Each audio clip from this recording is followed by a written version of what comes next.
Welcome to the vendor training course, Securing Deadbolts. In this course, I will give a brief overview of the correct way to secure a property by disabling a deadbolt, installing a deadbolt cover plate, and installing a new deadbolt. Let's begin. First, you will need to make sure you have the correct tools and necessary items. You should have on hand a drill, a sharp 1/4-inch drill bit, a screwdriver, a pipe wrench, bolt screws, carriage bolts, a deadbolt cover plate, and a new deadbolt in cases where the current one is unusable due to damage. One way to gain access to a property after it has been determined vacant is by drilling out the deadbolt. Deadbolts have three main components: the exterior and interior cylinder, the bolt, and the striker plate.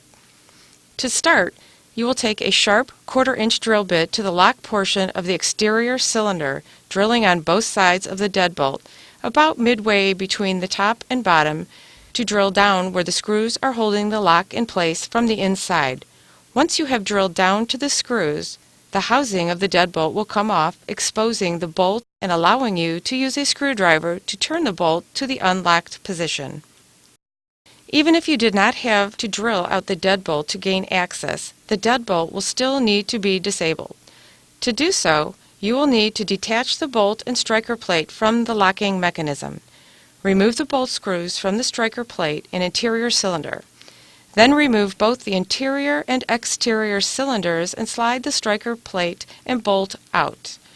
For P&P work orders, after the striker plate and bolt are removed, you will want to save them for possible future use. Put the two pieces back together to keep all hardware intact, and then store the property in a drawer or cabinet. Now that the striker plate and bolt are removed, place both cylinders back into the hole. Tightly screw the bolt screws back into the interior cylinder on the back side of the door. By not putting the striker plate and bolt back into the door, the lock is now disabled, preventing it from being locked by someone else. Sometimes the cylinders become damaged in the course of drilling out the deadbolt. If this happens and you are unable to put the cylinders back into the hole, you must install a deadbolt cover plate. Do not use a sticker or a piece of tape to cover the hole, as this will not suffice in securing the home from intruders. Carriage bolts have a square head. There's a square head on one side of the plate. It fits through, locks in. You center the hole on both sides. The backing plate goes on. Oh, there's a rope. It's got a hex nut that goes on, which threads on. It tightens itself together, sandwiches the door.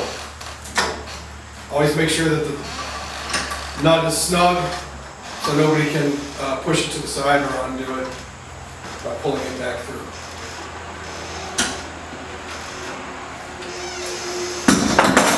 Make sure it doesn't move and that both sides are secure. For an REO property, the deadbolts will need to be reinstalled if they were removed in pre-sale status or replaced if the locks at the property are being changed. The first step in installing a deadbolt is to place the striker plate and the bolt into the door and then screw it down with bolt screws.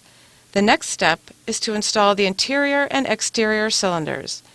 You will slide the exterior cylinder through the holes in the bolt, line up the interior cylinder on the door, and tighten it down with bolt screws. Once the deadbolt is installed, you will want to check that it's operational. Check operation by the handle, also with the key.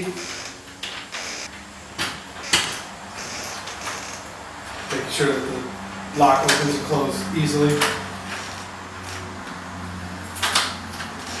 Also checking its operation against the door jamb. Making sure that it locks properly.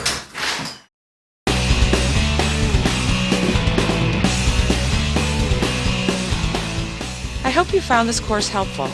To learn more about securing and the proper techniques in doing so, view our additional securing videos.